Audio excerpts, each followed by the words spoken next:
Mirabel Lingom, morte il y a près de 3 mois, mais le spectre d'une affaire de sextape ressurgit. Les mandats d'amener ont été délivrés contre 4 suspects à l'image. Ironie du sort, leur tête mise à prix. Louis Batoum et Clotaire Guédio, interpellés, puis déférés ce jour au parquet de Ndokoti. L'avocat de la défunte, Jean-Jacques Kenyé, rétablit les faits. Les personnes ne sont pas poursuivies pour les faits de viol. Il faut que cela soit sûr, ni pour les faits d'assassinat. Leur support semble créer un amalgame pour faire croire qu'il s'agit d'un procès politique. Il n'en est rien. Mais dans cette affaire, leur responsabilité est loin d'être personnelle, ni un cas isolé. Elle teinte d'un noir l'image du Parti camerounais pour la réconciliation nationale, dont ils sont membres. Le PCRN, jaloux de son statut, par le biais de cette communication, Anne Fégon de Noah, porte-parole de Cabral Libii, ne va pas de main morte.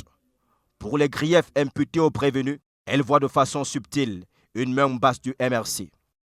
En effet, comme vous l'aurez constaté, nos camarades les nommés Batoum Jean-Louis, M. Frins Franz, Clotaire Guédio et Louis Bapès, notre parti et son président font l'objet depuis des mois d'un acharnement et harcèlement des personnes se réclamant proches du mouvement pour la renaissance du Cameroun, sous prétexte de demander justice pour la regrettée Mirabel Lingom.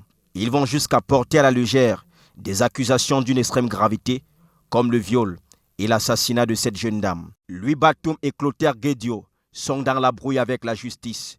L'étau va-t-il se resserrer contre eux? En attendant l'épilogue dans cette affaire, M. Frins Franz et Louis Bapès, à date, sont encore recherchés.